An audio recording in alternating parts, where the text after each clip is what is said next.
né? Ele está sendo gravado e vai ser disponibilizado no nosso canal, além de LinkedIn, Instagram e as demais redes sociais. A gente queria agradecer também os nossos patrocinadores desse evento.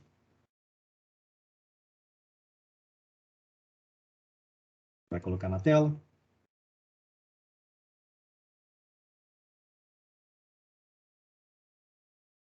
A gente tem 3 patrocinadores que estão apoiando esse evento. O primeiro é a Dail Costa. Com um time de excelência, a Dail Costa atua na assessoria e consultoria contábil, tributária, paralegal e financeira, focada em proporcionar soluções relevantes à gestão de seus clientes. Com seus quase 55 anos de história, sua integridade, efetividade e comprometimento colaboram para um ambiente próspero e empreendedor. Tem também a Amy Souza. Reconhecida como um dos maiores players fornecedores na área de óleo e gás, a Amy Souza há 20 anos garante as melhores soluções e qualidade a nossos clientes, no fornecimento de suprimentos para o mercado onshore e offshore. A responsabilidade de sermos reconhecidos como um hub de fornecimento de produtos para toda a bacia de campos e setores offshore e onshore no Brasil fez que alinhássemos parcerias com as melhores indústrias, empresas e fabricantes para garantir a nossos clientes produtos de alta qualidade para todas as operações e demandas críticas. O patrocinador desse evento é a WCL Contabilidade. A mensagem deles é que os empresários não precisam somente da contabilidade, eles precisam da transformação que a contabilidade vai trazer para a sua empresa. Isso que a WCL Contabilidade faz.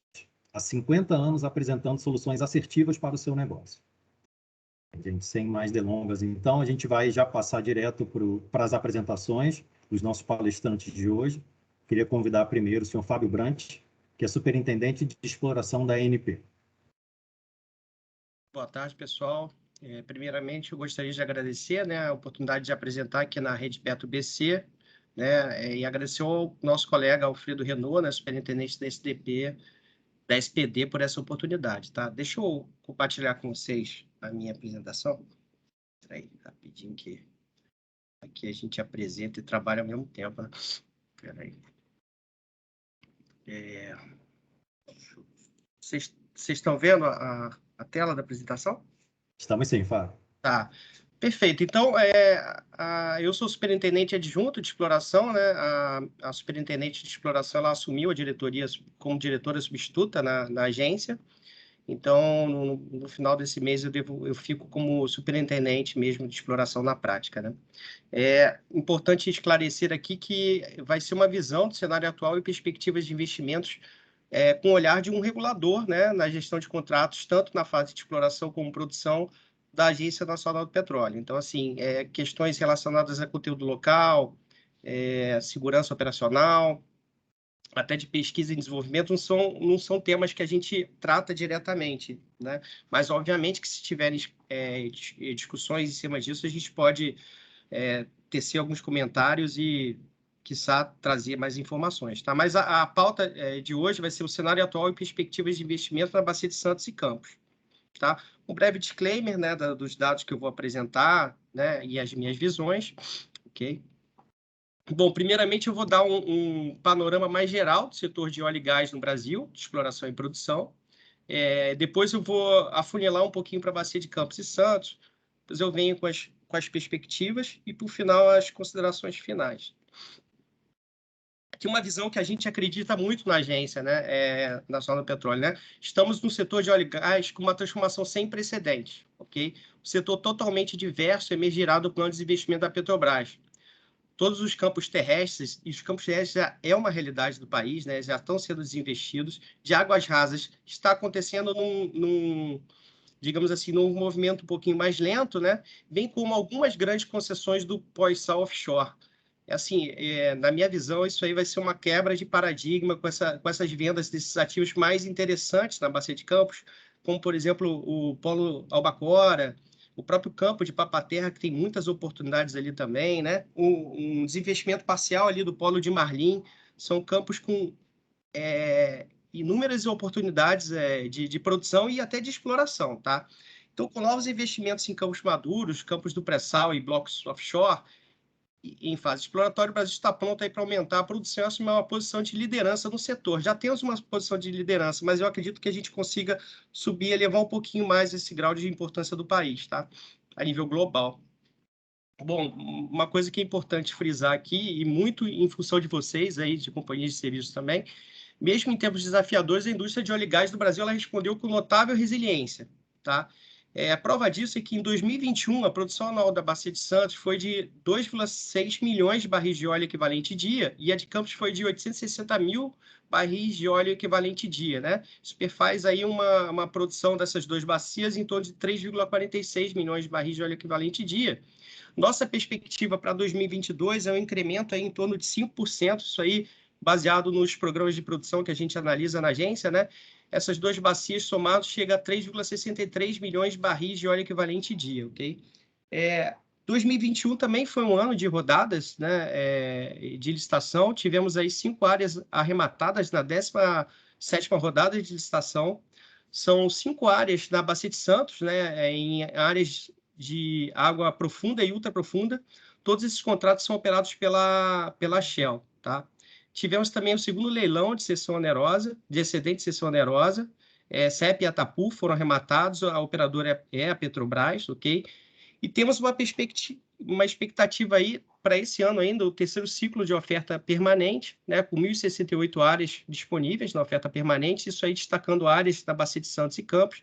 Temos também um possível leilão de partilha, 18ª rodada, mas pode ser que aconteça esse ano, pode ser que aconteça no outro ano, mas firme mesmo nós temos o terceiro ciclo de oferta permanente.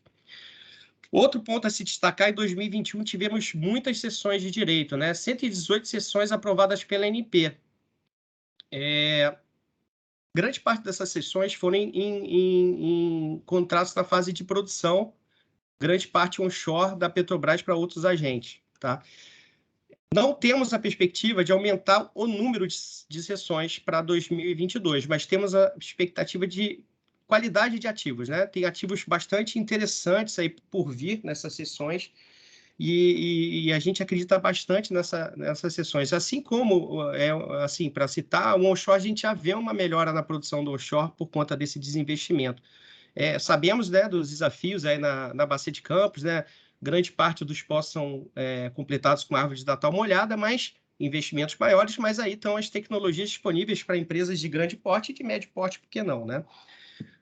Em relação ao Covid, e aí olhando uma visão da agência, retornamos ao normal, com a adoção de medidas restritivas sempre que necessário, mas sem afetar o trabalho e as respostas aos regulados e à sociedade. Que é uma visão pequena minha, porque estou na fase de exploração, mas em relação aos poços que foram perfurados aí na fase de exploração 2020, 2021 e agora em 2022, 2020 a gente viu uma certa tentativa aí de se acomodar a essas medidas restritivas, né? Então, tiveram alguns downtimes fortes nas perfurações de poços no início, ali março, abril, né? Mas em 2021 a gente já volta para uma eficiência mais natural, 2022 também, tá?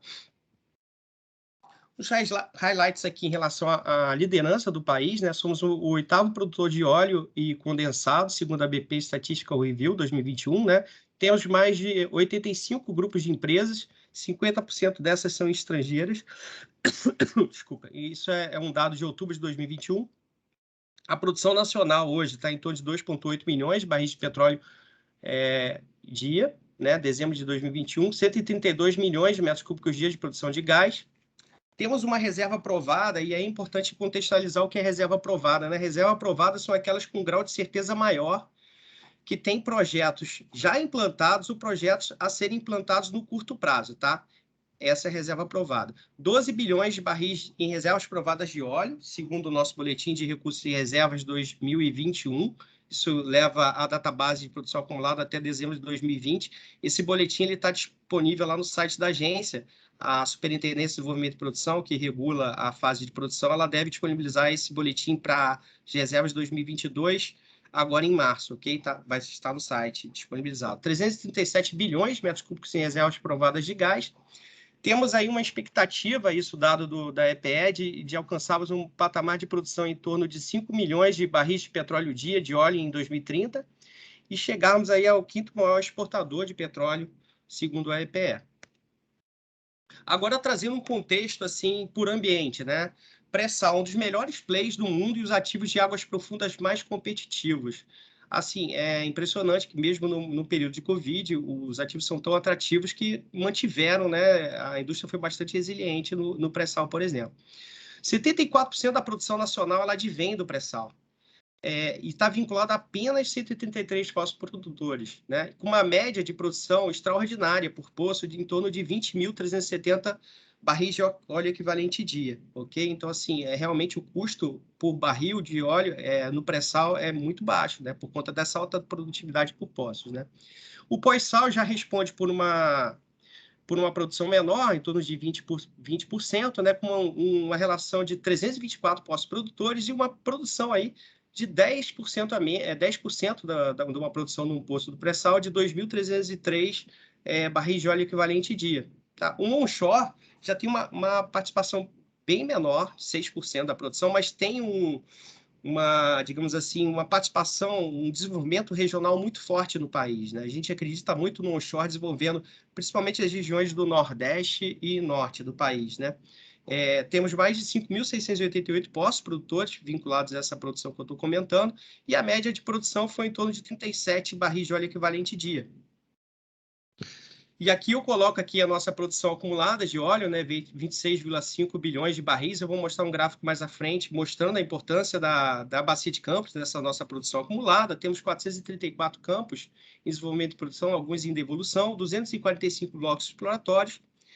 Temos aí um quantitativo de infraestrutura, né, instalações de produção, poços perfurados, quilômetros de dutos de óleo e gás. E aí o importante comentário aqui que temos aí para 2022, 118 bilhões de reais em previsão de investimentos em E&P, tá? Desses 118 bilhões de reais, 2,7 bilhões são relacionados à fase de exploração. Isso não significa dizer que o restante também não tem exploração, porque esses campos continuam tendo alguma coisa exploratória também, tá? Mas esse investimento está relacionado à perfuração de poços, à implantação de unidades, completação de poços, né, workovers, mais ou menos isso. Okay? E uns objetivos estratégicos de E&P muito marcantes para a gente na agência, né, é que os ativos certos nas mãos certas, né? A gente entende e acredita muito de que empresa média tem que estar com um portfólio médio, uma grande quantidade de portfólios com uma única empresa, isso, né, é difícil, a gente sabe, né? Você tem uma Mercedes e uma Brasília, né? Você vai dar mais importância à Mercedes. Então, se você trouxer um operador de menor monta para trabalhar com esses campos maduros, certamente a gente vai ter um incremento de produção na bacia de Campos, por exemplo, que é uma bacia madura, tá?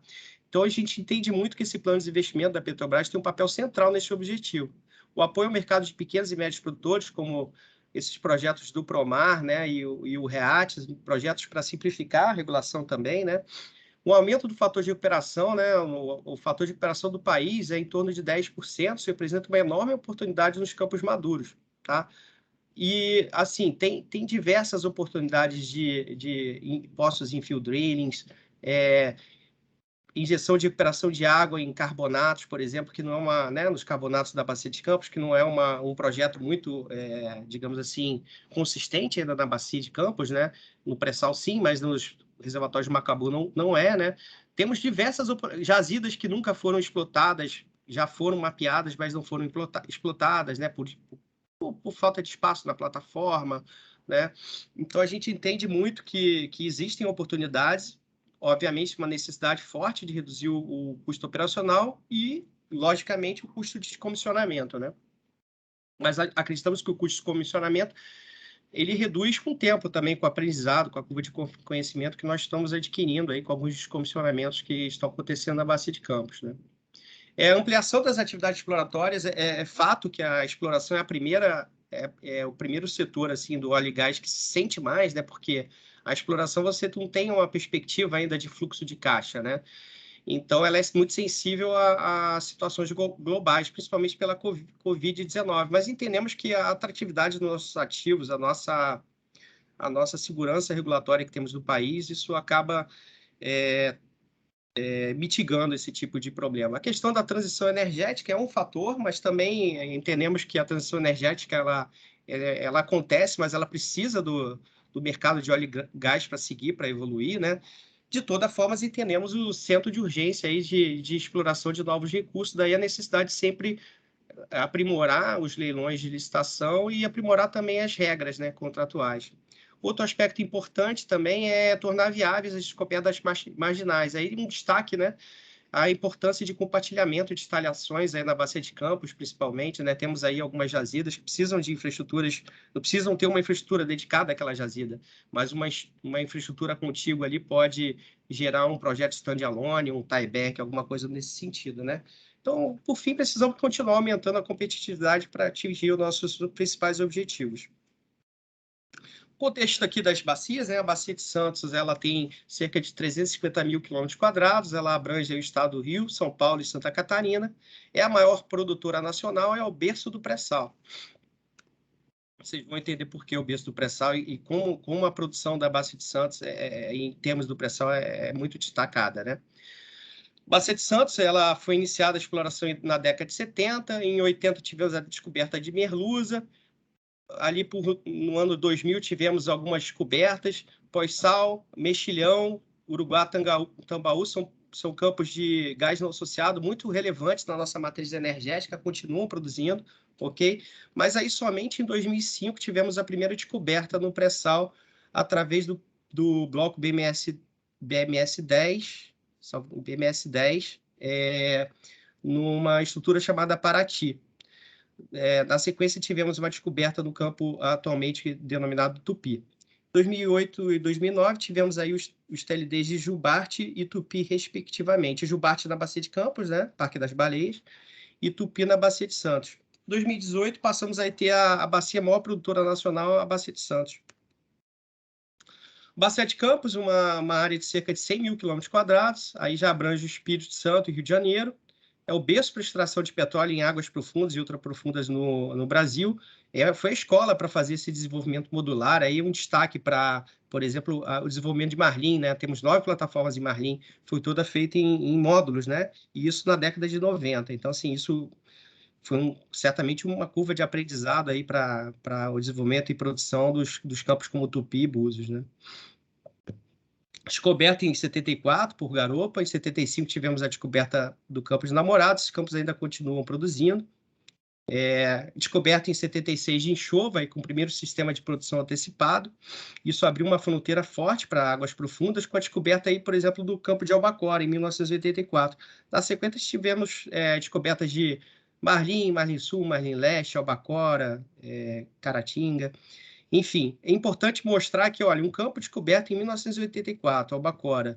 Em 2000 e alguma coisa, tivemos uma descoberta do pré-sal em Albacora. Então, assim, eu estou mostrando que um campo, a gente só entende o campo no final do descomissionamento dele. Diversas oportunidades nós temos ainda em Albacora, nos arenitos Marlim, Namorado, no pré-sal Macabu, enfim, é um campo bastante interessante.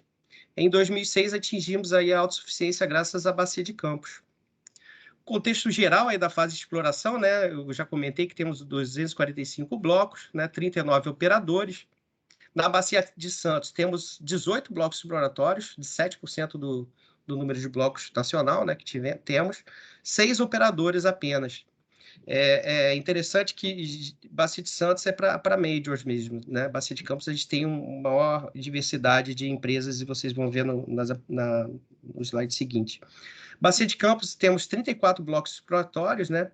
E 10 operadores. Muito importante dizer que o pré-sal na Bacia de Campos está num ritmo assim de conhecer mesmo, sabe? Bacia de Santos a gente tem uma maturidade um pouco maior, Bacia de Campos a gente, por isso também essa quantidade de blocos exploratórios aí na Bacia de Campos. Muito com o objetivo no play pré-sal, né? Aqui no apanhado geral, para mostrar para vocês, deixa eu colocar um pointer aqui, deixa eu ver se eu consigo. Deixa eu mostrar, apresentar a ponteira aqui. Caneta. Espera aí, não é esse aqui não. Ok.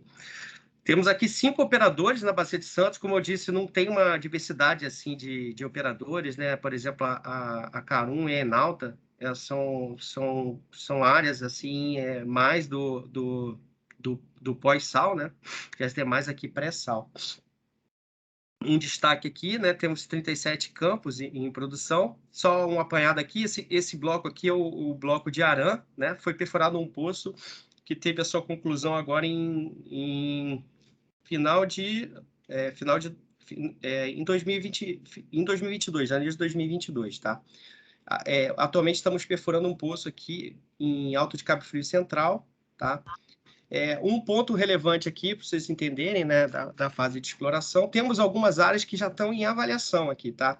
Então, por exemplo, essa área aqui de Gato do Mato é operada pela Shell, né? A gente tem um plano de avaliação de descoberta vinculado a essa área. Esse plano de avaliação de descoberta tem prazo aí de término em outubro de 2022. Pode ser que venha aqui uma declaração de comercialidade nessa área, tá? E aí isso pode vir a ter um projeto, ok?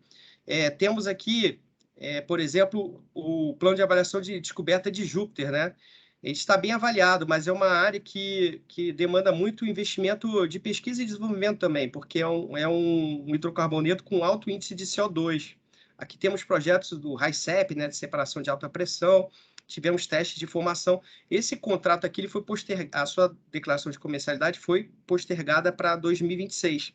Mas os investimentos, ainda que esse contrato aqui esteja em postergação, eles acontecem durante a postergação. Por exemplo, em 2020, nós tivemos um teste de formação num poço aqui de Júpiter, tá? Outro ponto aqui, também tivemos a perfuração aqui também em Uirapuru, tá? Alguns campos aqui que eu vou mostrar aqui só no pointer. Esse aqui é o campo de Tupi, esse aqui é o campo de Búzios e esse aqui é o campo de Sapinhoá. Esses três são os maiores produtores aí da Bacia de Santos, ok? Bacia de campos, né? Temos 34 blocos, como eu comentei, 3 áreas em plano de avaliação descoberta e uma diversidade maior de operadores, né? 10 operadores. Um destaque aqui para os planos de avaliação descoberta, temos aqui o Gávea Seat Pão de Açúcar, operado pela Equinor. Ele está em postergação de declaração de comercialidade até o final do ano, dezembro de 2022. Então, assim, pode ser que venha uma declaração de comercialidade ainda esse ano, ok? Itaipu e Uaru são planos de avaliação descoberta, hoje são operados pela PetroRio. Tá? O Uaru ele declarou parcialmente a comercialidade. Tá? Na agência a gente está analisando essa declaração de comercialidade. Bacia de campos, aí temos 60 campos em produção, desenvolvimento e também em desativação. Né? Destaque aqui, o grande produtor do pré-sal da Bacia de Campos é o Parque das Baleias, né? Esses blocos aqui de plano de avaliação de descoberta operados pela PetroRio, né? Temos aqui um campo dela, aqui o campo de Frade, muito próximo a essa área, tá? Aqui é o famoso campo de Marlim, Marlim Leste, Marlim Sul, ok? Temos de reservas provadas para mostrar a pujança dos estados do Espírito Santo, Rio de Janeiro e São Paulo. 95% das reservas de petróleo do país estão ligadas a esses estados. Né? De gás já cai um pouquinho em relação à reserva nacional, 75%, porque a gente já tem uma contribuição forte aí do onshore, né? Principalmente Bacia de Solimões e Parnaíba. Né? Isso aqui é um dado estatístico publicado pela agência, mas para vocês terem uma noção de como é que está, né? 62% pré-sal, com o offshore convencional 34% e apenas 4% o onshore. Portanto, mostrando aqui a importância, né, em termos de produção acumulada do país, né, até os dias de hoje, temos aí a Bacia de Campos, que segurou por muito tempo nosso histórico de produção, né? Uma produção fortíssima aqui de óleo e gás, seguido aqui da Bacia de Santos, né, com uma produção acumulada interessante aqui de óleo, muito também porque nesses últimos tempos uma produtividade estupenda aqui em Santos, né? Gás por conta também dos campos lá de Uruguá, Tambaú, né? E já em óleo, a terceira aqui é a Bacia do Recôncavo, em terra, e gás, aí a gente está mostrando aqui que o Bacia lá do Solimões, no Amazonas, ele vem com bastante importância. O histórico da nossa produção nacional, desde 1960, mostrando aqui que a nossa produção nacional ela foi até 2010, né, 2013, muito, muito importante aqui a Bacia de Campos para segurar, né, o nosso aclive aqui na produção. Mas Papai do Céu é muito legal, né, porque justamente quando no momento que já estava flat, já para um declínio natural, né, nós tivemos aí a incorporação de reservas pela Bacia de Santos, que está aqui representada em vermelho, né? Então, nosso objetivo aqui qual é, né? Bacia de Santos, ela caminha sozinha, né? É uma área muito atrativa. Se tiver oportunidade, o pessoal vai. Bacia de Campos, a gente precisa fazer o quê? Reduzir esse declínio aqui de produção, né? O declínio ele vai existir, não tem jeito. Petrobras eficiente consegue manter aí um declínio de 10%, mas a gente acredita que, pulverizando mais essa bacia, a gente consiga atenuar um pouquinho isso aqui, né? E também gerar mais perspectivas aí para o país, né? E aí, aqui, só para uma explicação do que é o play pré-sal, né? Uma explicação de um engenheiro, né? Não sou um geólogo, mas são acumulações em reservatórios carbonáticos apitianos selados por camadas de sal. Vou mostrar aqui a figura, né? Essa parte rosa aqui é o sal, tá? E esse azul aqui, o azul claro e o azul escuro, digamos, é o pré-sal, reservatórios carbonáticos, tá? Seladas para a camada de sal, o óleo leve de excelente qualidade, esse óleo leve de excelente qualidade, tanto na Bacia de Santos como Campos, tá? Grande prospectividade, potencial para campos gigantes e supergigantes.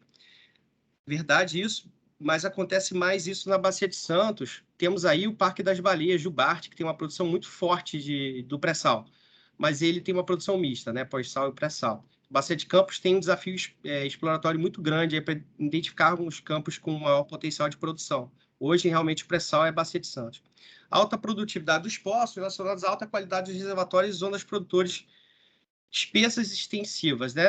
As zonas produtoras, de fato, são espessas extensivas, as características permaporosas melhores são, atualmente, assim, pelo realizado, estão mais na Bacia de Santos, mas, obviamente, temos aí, por exemplo, o Jubarte para mostrar que é possível achar campos com alta produtividade também na Bacia de Campos. Pra vocês terem uma ideia dos 20 maiores campos produtores de petróleo no Brasil, né? Tupi, Búzios, Sapinhoá, todos só produzem do pré-sal, ok? Bacia de Santos, os três. Jubarte, Bacia de Campos, produz o pós-sal e pré-sal, tá? E aqui uma gama de campos, a maior parte no pré-sal, né? Principalmente, Bacia de Campos mais pós-sal e Bacia de Santos, quando você olha um campo que está aqui disparado, é porque é pré-sal, tá? Praticamente. A grande maioria aqui é operado pela Petrobras, mas Lapa, por exemplo, é operado pela Total. Temos aqui a Argonauta, do Parque das Conchas, Bacia de Campos, operado pela Shell. E Frade, atualmente operado pela PetroRio. Como não podia deixar, né, o pré-sal também tem alta produtividade de óleo, mas com uma razão gás-óleo muito elevada, então Tupi, Búzios e Sapinhoá seguem, né, nesse trend de produção de gás, né, porque produzem muito óleo. E aí a gente começa a ter uma participação de alguns campos onshore em produção de gás natural, destacando aqui, por exemplo, os campos lá da Bacia do Parnaíba, no Maranhão, de Gavião Branco e Gavião Caboclo, por exemplo. Os destaques. Prova de que o mercado foi muito resiliente entre 2020 e 2021, né? É que tivemos aí 10 empresas que possuem sondas, né, no offshore, né? São essas empresas que eu estou destacando aqui, que perfuraram entre 2020 e 2021 no offshore, e mais de 24 sondas que foram as que perfuraram aí nas bacias de Santos e Campos, esses dados da ANP, tá? Aqui quantos poços a gente perfurou entre 2020 e 2021? Né? Nós perfuramos aí em torno de 96 poços offshore, tá? Majoritariamente na Bacia de Santos e Campos, destacando mais Santos do que Campos, né? 62% desses poços foram em Santos e 38% na Bacia de Campos. Perspectiva de 2022 ela é bastante interessante, assim, né? A gente parte para uma perspectiva de 76 poços na fase de produção sendo perfurados e 8 poços na fase de exploração. Majoritariamente desses poços aqui, desses 76, estão na Bacia de Santos, tá? Muito também porque teve digamos assim, um escorregamento de cronogramas também, por isso que deu uma inflada aqui em números de poços, mas um escorregamento de cronograma com manutenção do investimento também é bastante interessante, né? Nesse cenário que nós vivemos aí. 80% desses poços que eu estou colocando aqui, eles vão acontecer na Bacia de Santos e Campos, tá? Os exploratórios muito na Bacia de Campos e os de desenvolvimento e produção mais da Bacia de Santos. Aqui as perspectivas de entradas em operação de novas unidades de produção, né? Temos aí 11 novas FPSOs para desenvolver o pré-sal, e 4 unidades de produção para revitalizar e desenvolver o pós-sal, né? Destacando aqui que as em verde são de outros operadores, né? Peregrino Fase 2 é Equinor, né? Uma plataforma fixa. Esse aqui é o projeto definitivo de Atlanta, ok? Bacalhau Equinor, operado pela Equinor. Parque das Baleias produz do pré-sal e pós-sal, como eu comentei, né? E Marlim 1, Marlim 2, majoritariamente produzem do pós-sal, tá? Todos os outros da Bacia de Santos produzem unicamente do pré-sal. Destaques e oportunidades, né? A gente tem aí o pré-sal, reservas gigantes em óleos com custos e taxas de emissão mais baixas, quer dizer, caminha sozinho. São ativos que caminham sozinho porque são muito atrativos, né? O único poço pode produzir aproximadamente 50 mil barris de petróleo dia de óleo, né? Aqui só citando exemplo, dezembro de 2021, tivemos aí o poço produtor 7 Atapu 6 RJS, produzindo cerca de 53 mil barris de petróleo dia.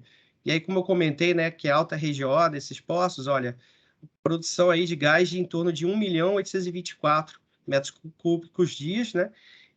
Búzios aí também, 7 Búzios 12, com uma produção de quase 50 mil barris de petróleo dia, com uma vazão de gás extraordinária aí em torno de 1,9 milhões de metros cúbicos dia. A IHS estima mais de 50 bilhões de barris de óleo equivalente em recursos ainda não encontrados no pré-sal. Isso incluindo aí Bacia de Campos e Santos, né? Temos outros plays, né, como Sergipe e Alagoas, até uma boa notícia, né? A Exxon acabou de receber a licença, né, para perfurar o primeiro poço na Bacia de Sergipe e Alagoas. Deve iniciar a perfuração final de semana ou na semana que vem. Temos o pré-sal da Bacia do Espírito Santo também, muito por da gente entender o pré-sal da Bacia de Santos. Teve um poço, o poço mais profundo exploratório foi perfurado ano passado, né, o poço do Prospecto Monai. Identificou, né, hidrocarboneto, mas há um caminho muito grande aí para a gente dirimir as incertezas dessa bacia. Essa bacia pode vir a ter uma projeção maior, né? Pós-sal, né, todos os campos em águas rasas estão sendo desinvestidos, como eu comentei, obviamente com uma agilidade um pouquinho mais lenta, mas já temos aí a Perenco, a Trident trabalhando nessas áreas, né? E alguns ativos de águas profundas, né? O campo de Papa-Terra, como eu comentei, eu acho que tem uma perspectiva muito, muito grande para aquele campo, embora ele seja água profunda, com óleo pesado, né? E um reservatório mais friável, né? E não pouco resistente, né? Eu acho que tem óleo lá, entendeu? A gente tem que melhorar a produção daquele campo, né? Novos operadores estão trabalhando, obviamente, na redução do OPEX e custos de comissionamento e, melhor ainda, né, tem oportunidades aí de implementação de projetos de IOR, de operação avançada, né, como injeção de polímeros, a própria injeção de água que eu comentei, com recuperação secundária no carbonato Quissamã, no pós-sal, ela ainda não foi muito bem desenvolvida na Bacia de Campos, né? Eu acho que isso pode trazer algum benefício aí, né? E poços em field draining, assim, inúmeras oportunidades aí para os novos entrantes melhorarem a produção desses campos, né? Então, a Bacia de Campos é um lar para a maioria das oportunidades de aumento de fatores de recuperação. Operações finais. Bacia de Santos e Campos, as principais produtoras nacionais, vocês viram que 94% da produção nacional advém dessas duas bacias, né? Fundamentais para a economia nacional, em especial os estados do Espírito Santo, Rio de Janeiro e São Paulo. Ativos de classe mundial, isso aí a nível global, a gente ainda continua sendo a área mais atrativa em termos de portfólio, de sistema regulatório do país, de segurança jurídica também, né? Um grande potencial geológico para novas descobertas. Aí temos o pré-sal da Bacia de Campos, para identificarmos alguma coisa mais pujante, né? A Bacia do Espírito Santo, também com bastantes oportunidades aí no pré-sal também. Potencial de incorporação de novas reservas com aumento de fator de recuperação, isso eu acredito muito aí na Bacia de Campos ter esse tipo de coisa, senão aumentar a reserva e atenuar o declínio, né? Bom, e a gente tem uma perspectiva bastante forte de ampliação de investimentos com novas oportunidades e com desenvolvimento dos ativos, das mãos certas. Obrigado a todos. Vou parar por aqui e fico à disposição. Excelente, Fábio. Muito obrigado, cara. Foi um ótimo mapeamento aí de oportunidade, um panorama de como é que está a exploração atualmente. Eu queria convidar agora o senhor Alfredo Renault, que é superintendente de pesquisa e desenvolvimento tecnológico da ANP. Tá mudo, Renault. boa tarde a todos. Queria iniciar agradecendo pelo convite, mais uma vez aí com a Rede Petro. Parabenizar o Fábio aí pela apresentação. Eu acho que ele capturou bem qual era o nosso objetivo aqui hoje. O Fábio não sabe, mas a gente faz essa discussão aí com o empresariado de Macaé. Eu participo dessa discussão há pelo menos mais de uma década. Então, eu queria também cumprimentar os vários amigos meus que estão aí participando desse evento de hoje. E eu queria fazer a minha parte hoje aqui, a apresentação é do Fábio, a minha parte aqui é fazer alguns comentários e principalmente dar um zoom no público que está em torno da Rede Petro, da Fijan local. E eu acho que esses comentários que eu vou fazer é procurando apresentar alguns highlights em termos da apresentação do Fábio, que eu acho que tem relevância aí para o empresariado local, e alguns deles coisas que a gente vem discutindo há muito tempo. Quando eu falo que a gente discute há mais de uma década, é algo que foi muito discutido entre nós em outros anos, foi a questão da maior diversidade de clientes, tá? E que se tornou uma realidade depois dessa uma década em que esse processo se dá início, efetivamente, embora a abertura tenha acontecido há mais de duas, essa maior diversidade ela tem que ser vista como uma oportunidade e, principalmente, ela tem que ser vista como um aprendizado ao empresariado em termos de poder construir o seu relacionamento comercial e apresentar os seus produtos e serviços para diferentes atores que agora estão incorporados, e pela apresentação do Fábio a gente pôde ver a dimensão que essa diversidade está tomando, né? Segundo lugar, também eu acho que um outro highlight que eu queria puxar da apresentação do Fábio é a questão da chegada das novas unidades produtoras, né? É bastante também comentado por mim com vocês, né? O papel logístico que existe para o município de Macaé e para toda essa infraestrutura de serviços e de produtos que tem em volta, né? Do ponto de conexão entre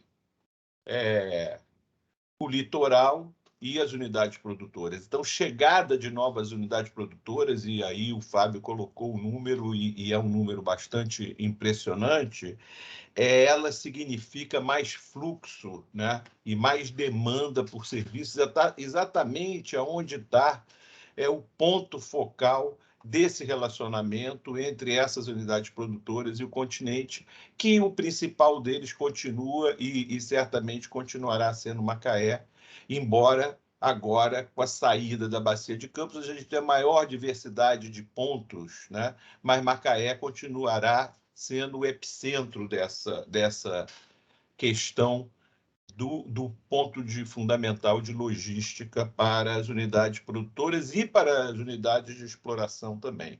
Então, isso é uma informação aqui com números que é de extrema relevância, mas eu queria retornar aí aos acontecimentos, já com a descoberta do pré-sal, os acontecimentos da crise aí em meados da década de 10, quando, né, tudo caminhava numa direção da gente assumir um outro patamar, né, e eu acompanhei isso com a cidade de Macaé. O que aconteceu foi que foi uma hecatombe, foi um tsunami para Macaé naquele momento, né, e parecia, né, que a cidade tinha seguido um caminho do ponto de vista empresarial sem retorno. E a gente, em algumas apresentações, eu falei com vocês assim, isso aí é uma caminhada no deserto. Quem chegar até o oásis e conseguir superar essa fase de 16, de meados aí da década de 10, quem conseguir passar por isso, porque o óleo existe e o que vai acontecer é que nós vamos viver essa expansão. E, pelo que eu estou vendo aqui, muitos conseguiram chegar ao oásis, né? E a gente tinha uma previsão de que o início da década de 20 ia ser realmente aquele início de grande retomada. E a gente discutiu isso nessa crise de 16. E não só 16, mas aí em torno de 16. E aí o que aconteceu foi que a retomada estava pronta, estava em aceleração, e aí aconteceu o que todo mundo sabe, em 2020, dando outro adiamento a essa expectativa do boom que o setor petróleo tinha para oferecer em termos de investimento. Então, acho que a gente teve 2 hiatos aí, essa grande crise de meados da década de 10 e quando parecia que tudo ia recomeçar, esse problema de 2 anos de pandemia. E, obviamente, pelo menos a maioria de vocês pode se considerar um sobrevivente, né, de 2 pancadas antes da própria recuperação. E o que nós vemos aí com a apresentação do Fábio, né, é que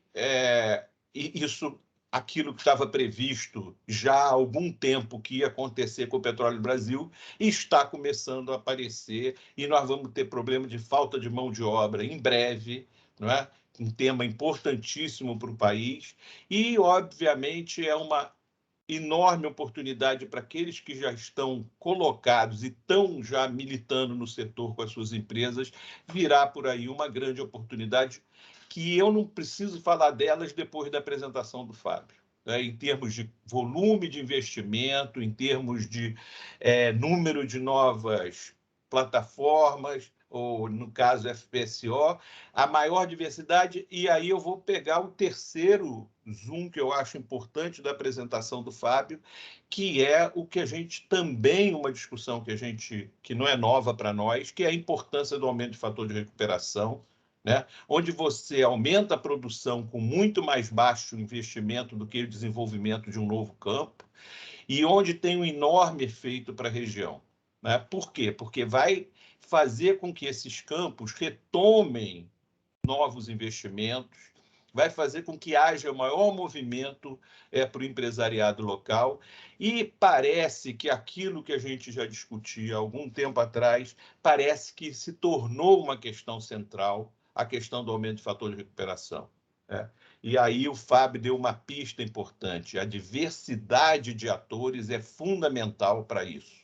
Né? Porque o esforço de aumento de recuperação depende muito da relevância que aquele dado campo tem para aquela empresa. Então, esse esforço está cada vez mais nítido que a gente está vendo. O Fábio apresentou a curva de declínio e está cada vez mais nítido que esse esforço vai amenizar essa curva e que vai ter uma importância para a cidade de Macaé, não só do ponto de vista do movimento empresarial, como do ponto de vista de royalty, participação especial e tributo. Tá? Então, esses são os 3 pontos da apresentação do Fábio que eu acho que a gente tem que resgatar. E a gente tem que falar, eu tenho que falar algumas coisas pelo meu vínculo com vocês e com a região, eu tenho que falar algumas coisas que não estavam na atribuição do Fábio falar, porque o Fábio veio aqui exatamente compor essa questão do que a gente tem para ver no futuro desse offshore em frente ao estado do Rio, São Paulo e Espírito Santo. Né? O olhar com informações sobre a bacia de Santos de Campos. Mas existem outras oportunidades para o empresariado local dentro do mundo do setor de energia e do setor de petróleo que a gente tem que comentar. Primeira coisa, né? Eu não vou entrar nas oportunidades que vão ser cada vez mais crescentes para vocês no que se refere a questões de transição energética e oportunidade de serviços e produtos em outros segmentos da geração de energia. Mas a gente não pode deixar de falar da termoelétrica, que é um projeto que impacta Macaé, impacta o setor produtivo de Macaé como uma grande oportunidade e obviamente, esse caminho já está sendo trilhado. Né? Então, vem cada vez mais, né, demanda de serviços, demanda de produtos aí do lado, e Macaé, como um hub de manutenção, de reposição de peças, tem que olhar para essa oportunidade junto de tudo que o Fábio falou. A segunda, que a gente não pode falar, é o gás natural como um todo, né? Tudo que está acontecendo no gás natural, a oportunidade também para as empresas de Macaé em Itaboraí, que no início parecia que ia ser uma panaceia e que a gente conversou muito sobre isso, mas que não é zero, né? Não é o que a gente imaginou que poderia ser, mas não é zero. Então, tem que poder olhar Itaboraí, aquilo ali, mesmo sendo muito aquém do que se um dia disse que seria, tem um papel importante em termos de oportunidade para o empresariado local. Temos que voltar àquela discussão para a cidade de Macaé, para a região e para o empresariado de Macaé, que a Sul não é competição, é oportunidade. A Sul tem que ser visto como oportunidade, não como uma competição. Existem oportunidades de ampliação de fornecimento das empresas que estão lotadas em Macaé no Açu. Isso também precisa ser visto e trabalhado por vocês.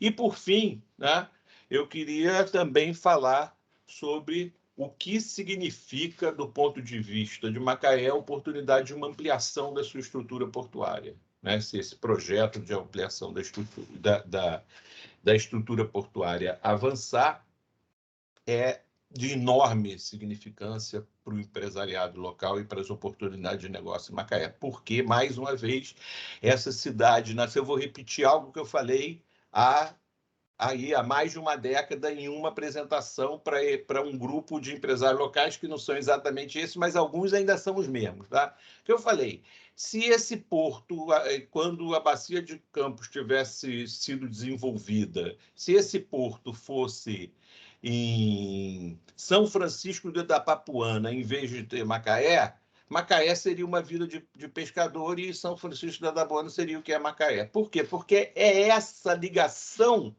com as unidades que estão no offshore, que transformam Macaé nesse hub que ela se tornou de serviço. É assim em Aberdeen, é assim em Stavanger, e é assim em todo lugar em que tem um centro que é irradiador para a atividade das unidades produtoras. Então, nós temos que, e isso é uma discussão importantíssima, a ampliação, né, de capacidade portuária em Macaé é uma enorme oportunidade de reafirmar essa posição, né, de hub de interligação e de logística com as unidades produtoras.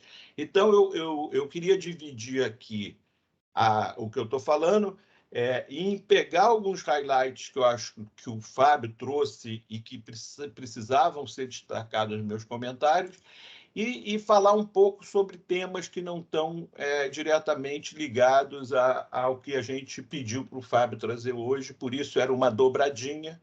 Né? Me pediram para falar de inovação, vocês não aguentam mais me ouvindo falar de inovação, mas o que eu quero falar com vocês de inovação é o de sempre, né? E eu vou gastar muito pouco tempo. Tecnologia no mundo do fornecimento é fator de competitividade significa ampliação de mercado. Então, eu posso resumir aí, no final, eu não sei se o Glau queria que eu falasse um pouco dos processos de inovação, porque no final não falei nada do que ele pediu para eu falar, eu falei das coisas que eu achei relevante do ponto de vista do mercado para vocês e dessa paciência que eu acho que vocês não têm mais de me ouvir falar de inovação, mas se quiserem aí, ou nas perguntas, ou depois, eu posso falar alguma coisa sobre como é que eu estou vendo isso, ou se quiser me chama uma outra vez, e é isso, obrigado, eu não vou nominar meus amigos que estão aí no público, mas eu mando um abraço para todos eles, e a pandemia está acabando, eu vou com o Fábio, no ano que vem, fazer essa anual, presencialmente, a gente vai convidar o Fábio, tá? Excelente, Alfredo. Sempre muito bem-vindo. Sim, Alfredo, pode ficar tranquilo. Assim, eu trabalhei um pouquinho na Superintendência de Desenvolvimento e Produção, então trabalhei muito desses projetos aí, né, de aprovação de plano de desenvolvimento, de Marlinha, Albacora, então eu tenho um apego bastante grande esses ativos aí, Papa-Terra. Então a gente não desenvolve o negócio, mas a gente, né, tem algumas situações que você, por que não desenvolve essa jazida? Talvez uma empresa menor, assim, ela consiga. Eu não tenho dúvida disso, assim, para mim, fica muito claro, assim, que o pré-sal de Albacora, se tivesse com outra empresa, já poderia ter sido produzido, assim, sabe? Eu acho que mas assim, obviamente a Petrobras tem o seu papel importante no país, né, de desenvolver, de conhecer, de abrir fronteiras, né? E aí, mas tem que abrir um pouco de espaço também para novos entrantes, assim, em nome do nosso progresso aqui do país, né? Como o Renault falado, ficar só num fornecedor, né? É muito ruim isso, de você não ter essas possibilidades de acordos mais, né, pulverizados, né? Isso é bastante importante. Obrigado, Fábio. A gente tem algumas perguntas no chat. Eu vou passar aqui, seguindo a ordem de quem perguntou primeiro, tá? Tem uma pergunta aqui do Marcos Peçanha. Falando em competitividade global, existe alguma decisão técnica ou jurídica da ANP para termos os blocos nas bacias de Campos e Santos licitados por processo de concessão ou partilha? Vai ter algum regulamento de conteúdo local para garantir oportunidades às empresas nacionais? Quer falar alguma coisinha, Fábio? Tem um link aí para a ANP? É uma resolução do CNPE recente, que eu não vou me lembrar do número, né? Mas foi agora há pouco tempo, que meio que colocou que todas as rodadas agora vão ser pela forma de oferta permanente, né? Então, dentro do polígono do pré-sal, nós vamos ter a 18ª rodada, né? Mas com a modalidade de contrato de partilha, não de concessão, né? É uma questão mais política do que técnica, porque a ANP ela implanta, né, da melhor maneira possível a visão do país, né? Mas a gente tem alguns entraves de lei para poder tentar trazer para uma única forma de contrato, mas hoje a ideia da agência e a ideia do Ministério de Minas e Energia é de ter essa carteira de oportunidade sempre aberta, né? Para a gente poder capturar o máximo de interessados em um momento que, como o Renault colocou, né, estamos em um momento de transição, então a gente tem que ser o mais competitivo possível, né? E dessa forma a gente entende que a gente é mais competitivo. Questão do conteúdo local, realmente, eu não sei, eu acho que o conteúdo local hoje é fixo, né? Mas eu não me lembro os percentuais na fase de exploração e produção. Não sei se tem alguma ideia de modificar isso, não vi nada nesse sentido, entendeu? E se o Renato quer contribuir com a parte de conteúdo local, Renato? Você tem alguma... Não, eu acho que é isso mesmo. Eu acho que não vejo nenhum caminho nesse momento de movimento de alteração, mas eu vejo que, assim, para esse perfil de empresa que a gente está tratando aqui, o efeito é muito pequeno, tá? Porque vocês estão numa situação de uma vantagem comparativa locacional, certo? É isso que a gente precisa entender sobre Macaé sempre. Nós estamos com a vantagem. Aí o cara vai lá e pede na Gevin o negócio, e ele pede na Gevin porque ele sabe que vai chegar para ele na hora que ele precisa, não é? Então, o que eu acho dessa pergunta do Marco Pessan é assim, eu não temos que dizer se vai mudar ou não vai mudar. Eu acho que a resposta do Fábio está perfeita. Olha, não se vê nenhum movimento para o que já está consolidado, né, nesse momento. Agora, eu queria agregar isso, o baixo impacto dessa questão para as empresas que estão alocadas em Macaé e que vivem principalmente da vantagem comparativa locacional. Sim.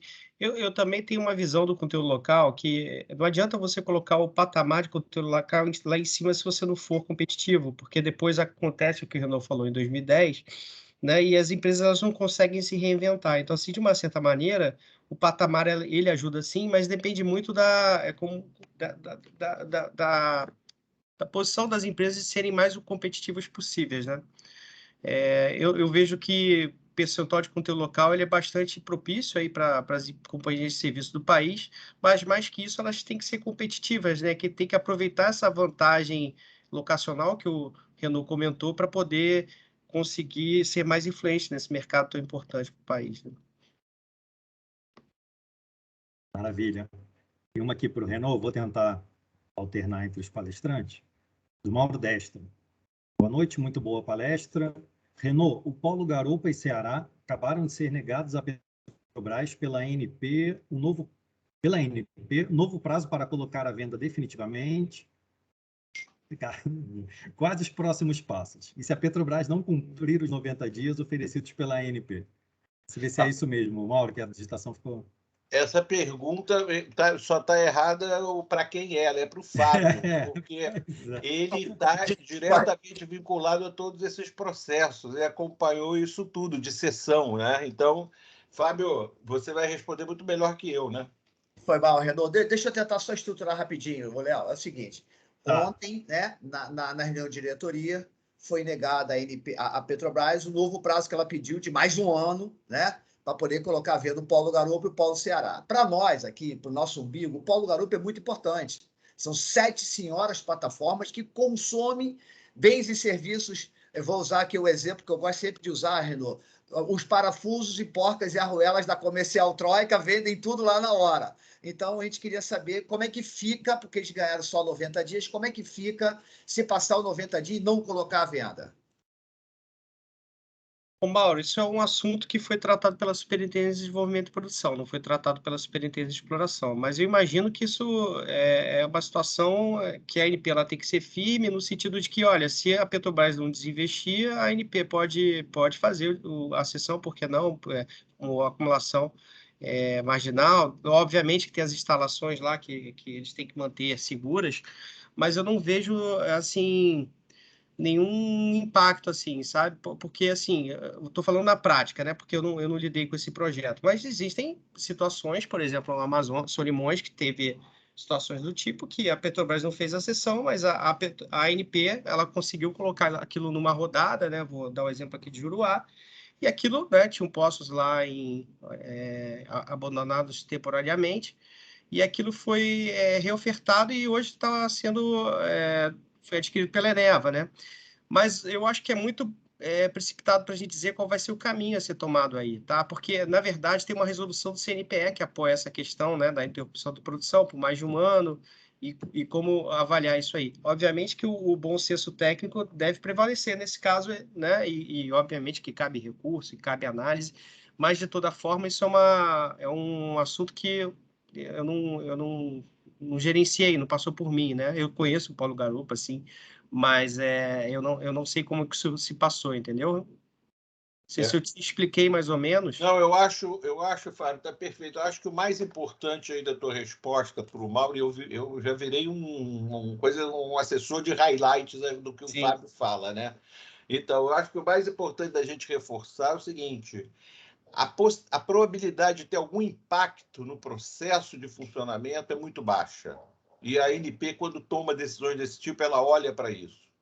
Então, acho que o mais importante assim, esse risco de descontinuidade é muito baixo, porque isso vai fazer parte da análise do processo. Exato, e, por exemplo, eu vou citar aqui o polo de Vermelho, Carapeba, né? E ficou um tempo lá a plataforma hibernando e a gente conseguiu uma solução ali. Obviamente que vai ter uma solução sempre técnica e de continuidade da produção. Todos aí estamos em prol do desenvolvimento do país, né? Ninguém está querendo, né, interromper uma produção ou deixar de ter uma atratividade dessas áreas, né? Tem um grau forte de comissionamento também. O Mauro, eu sei que ele é ligado a essa parte de comissionamento também. Nós temos uma estrutura muito forte na agência de segurança e na Superintendência de Desenvolvimento e Produção, certamente vai tomar, junto à diretoria, a melhor maneira de tratar essa questão aí. Solução a gente tem para vários caminhos aí, nesse caso aí. Excelente.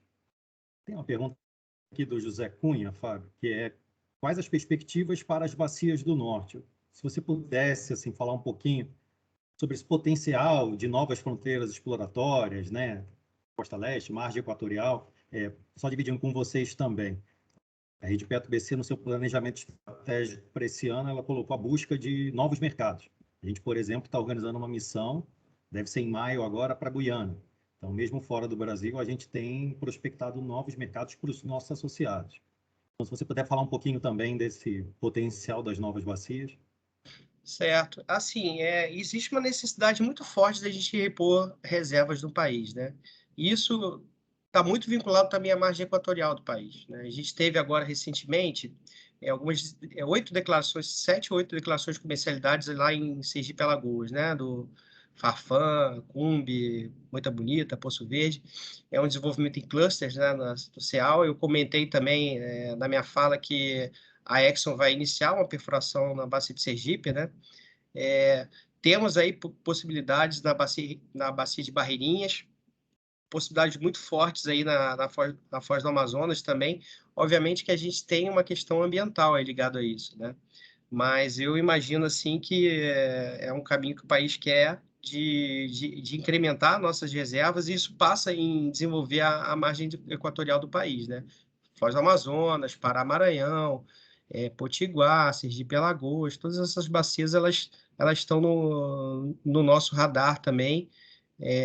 Então, assim, temos perspectivas de perfuração de poços, mas tem esse grande desafio que é o licenciamento ambiental e também a falta de infraestrutura, né, de emergência, por exemplo, nessas regiões, né? A gente tem que estruturar, né? Não estão estruturadas para offshore como a Bacia de Campos e como a Bacia de Santos, né?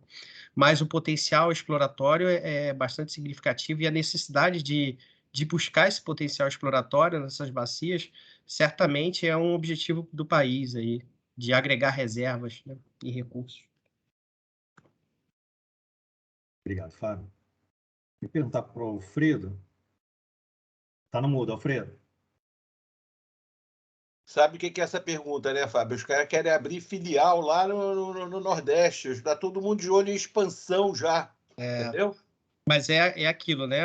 Como eu falei, né? São bacias que não têm uma infraestrutura, um suporte forte, né? E certamente quando vier, né, a atividade exploratória, porque vai vir primeiro a atividade exploratória, ele não tem como ir, né, aqueles ativos ali em águas rasas, né?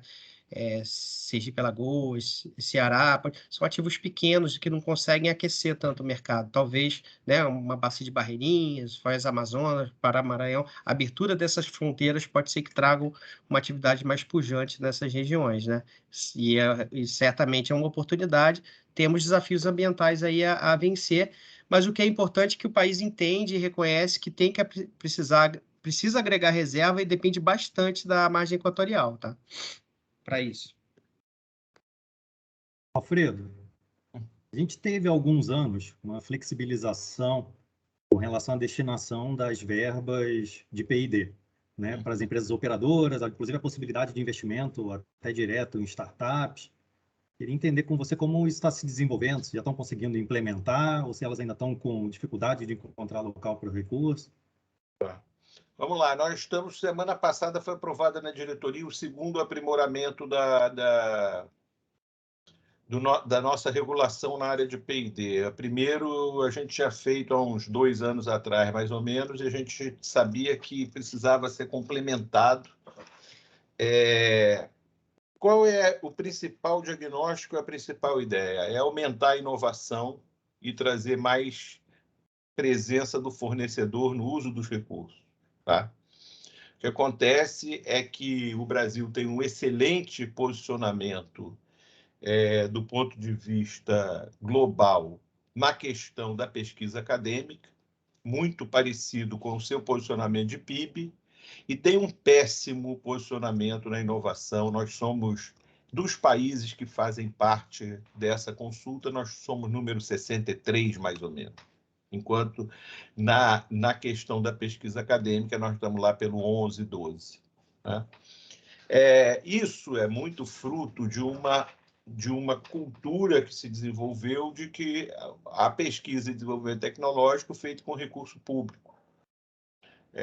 E pouca participação do setor produtivo. O que nós estamos vivendo é uma oportunidade, com os recursos da cláusula, de, no setor petróleo, a gente ter o setor fornecedor participando mais do processo de inovação. Então, essa alteração começou a ser feita nesse movimento de 2 anos atrás, e apostando nessas novas formas de desenvolvimento da inovação, como você citou, startups e outras tantas, né? Alguns incentivos para investimento em empresas de pequeno porte e de perspectiva de concentração de esforço tecnológico, chamadas empresas de base tecnológica. E a tua pergunta é resultado, né? A gente esperava começar a colher um resultado muito maior exatamente no ano de 21, porque a primeira mudança ia começar a aparecer em 21, e o que a gente teve foi um resultado muito aquém do que a gente gostaria, porque veio a crise. Além de tudo, as obrigações caíram enormemente no ano de 2020 devido à baixa queda do preço do petróleo. Mas o mais importante é que os projetos que envolvem o fornecedor estão começando a crescer e estão começando a ser projetos voltados para aquele objetivo nosso da produção de efetiva inovação. Né? A palavra inovação, ela serve tanto para dar competitividade ao nosso upstream como um todo, como para dar competitividade ao nosso setor fornecedor. Né? E é com ela que nós vamos aumentar a produtividade e aumentar salário médio. Né? Essa é a parte essencial de um caminho de um país que visa, né, sair daquela eterna posição de país de renda média. Então, nós fizemos a aposta e como aconteceu com todo o setor, né, a gente vai colher os frutos um pouco atrasado, exatamente pelo o ano de 2020, que foi desastroso, e o de 21, que foi de recuperação. Eu acho que a gente vai começar a enxergar resultado de tudo isso que a gente está conversando a partir desse ano. Obrigado, Alfredo. Vou fazer a última pergunta também, para não tomar muito tempo de vocês, já abusamos de vocês. Foi ótimo, informações de excelente qualidade. Tem uma pergunta aqui do Marcos Peçanha, que é relacionada ao mercado de gás. E aí, Fábio, eu acho que é interessante, ele fala do CNP, ele pergunta, né, CNP tem alguma participação nas políticas de transporte, processamento de gás e óleo? Como funciona o papel da ANP na parte de requisitos para um porto de apoio de transportes de gás e óleo? Acho que se você pudesse falar um pouquinho, Fábio, sobre o desenvolvimento do mercado de gás, né? Você falou ali na sua apresentação sobre o potencial gigantesco que a gente tem, mas, por outro lado, a gente tem ainda o mercado fechado, que está tentando abrir, criar infraestrutura, né, tanto de transporte quanto de processamento. Pudesse falar um pouquinho sobre essas perspectivas na visão da ANP? Sim, a nossa perspectiva é muito boa, né? A gente teve a atualização da lei do gás, né? Tinha algumas barreiras, né? Com questão de licitação para gasoduto, né? Então, o modelo agora regulatório está mais propício para poder fazer esse tipo de pulverização de agentes, né? E utilizar a infraestrutura, porque é como eu comentei, né? Bacia de Campos, a gente vê na Noruega, né, um compartilhamento de instalações no Reino Unido também, né, e a gente precisa fazer isso aqui, né. Eu acho, assim, que isso vai vir naturalmente com essa pulverização de agentes no país e com esse novo modelo, essa nova lei do gás, né. Um ponto é que temos uma superintendência que lida exatamente com isso, que é assim, né, de movimentação. A superintendência de movimentação, ela está à frente disso. O desenvolvimento do gás. Realmente, o gás no país, ele deu né, a gente, Sergipe Alagoas, esse polo que eu falei que declarou comercialidade agora, é um polo que tem uma produção de gás bastante relevante, assim, em termos de produção, né, expectativa de produção. Vai ter um gasoduto que vai interligar esses dois clusters para o continente, vai ser interligado ao Gazene. Temos algumas possibilidades, esse ativo que eu comentei da Equinor, né, Pão de Açúcar, SEAT e Gávea, um ativo que tem bastante gás, tem uma perspectiva ali de aproveitamento, isso vocês podem buscar, está na mídia, essa questão de já buscar como é que vai fazer esse hub, né, esse aproveitamento do gás. Obviamente é uma discussão, né, com o operador, de poder utilizar. Tem uma questão de licenciamento ambiental também ligado quando chega o gasoduto no continente, né? Isso é inevitável. A gente vê no onshore também a produção de gás tendo cada vez mais valor, né? Você vê a Bacia do Parnaíba, né? O Renault falou que a gente teve um momento aí de baixa em termos de investimento de petróleo e gás, né? Como é interessante isso que o Renault falou da térmica, né? Na Bacia do Parnaíba nós temos uma térmica. Então, assim, no período que a gente estava em baixa, por conta do preço do petróleo e gás, o que segurou o nosso onshore em termos de perfuração são os polos lá do Parnaíba. Porque você não está com preço atrelado, você tá, na verdade, o teu negócio ali é a térmica. Para você manter a térmica gerando, você tem que investir em perfuração de poços de gás, porque você tem que aumentar a sua reserva para você poder suprir essa demanda de gás, né? Então, esse é um mercado bastante interessante e fica um pouquinho independente assim, dessas oscilações de preço, né? Temos aí também um projeto no Amazonas, né? Acho que é o projeto Jaguatirica, né? Da Eneva também, no campo de Azulão. Temos alguns blocos exploratórios lá, né, já dando frutos, né? Temos aí poços da oferta permanente que já identificaram, né, acumulações de gás e que já vão buscar, né, fazer o desenvolvimento daquelas áreas ali. Então, a perspectiva em termos da produção de gás é muito alta. A questão do uso das facilidades, a lei do gás trouxe essa possibilidade de a gente poder melhorar esse ambiente regulatório, né? Temos uma área dedicada na ANP para isso, assim, né?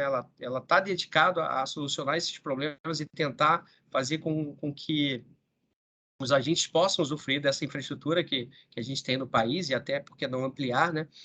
Então, eu vejo como uma questão muito positiva, assim, a gente entende o gás como né, uma questão um energético de transição, né? E que tem muito valor no nosso país, assim, em termos de preço. Temos algumas térmicas pequenas também, por exemplo, no Recôncavo, né, operados pela Alvopetro, né? Então, assim, a gente tem um mercado de gás bastante promissor no país, né? Coisas que a gente não via 10 anos atrás, entendeu? A gente consegue ver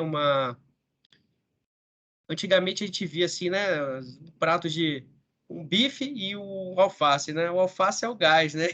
E o bife é o óleo. Mas hoje a gente vê assim um olhar mais interessante das empresas para o gás. A gente vê realmente esse mercado crescendo. Obviamente que nós temos um problema, um desafio tecnológico, que em algumas situações a gente tem um contaminante CO2 muito forte, né? Que é o caso lá do campo de Tupi, eu comentei daquele PAD de Júpiter, né, que é um desafio muito grande, o teor de CO2 é muito grande, está em postergação de declaração de comercialidade, são questões que certamente, se tiver um valor agregado forte, o gás, vão ser superadas aí. A gente, como eu falei, né, a tecnologia e a capacidade de poder desenvolver isso, a gente consegue, aí o Renault vai trazer a solução aí para reduzir o CO2 no gás, a gente exportar melhor. Fábio, muito obrigado pelas informações, pelo seu tempo. Renault, igualmente, tá? Muito obrigado. Obrigado pela parceria de sempre. Vocês são sempre muito bem-vindos aqui. Obrigado, pessoal. A gente vai encerrando o evento por aqui. Agradeço a presença de todos em nome da Rede Petro BC. Boa noite. Obrigado, Leonardo. Lembra que ano que vem vai ser presencial, hein? Sim. Estamos na torcida. Abraço aí a todos, amigos. Tchau. Obrigado, Fábio.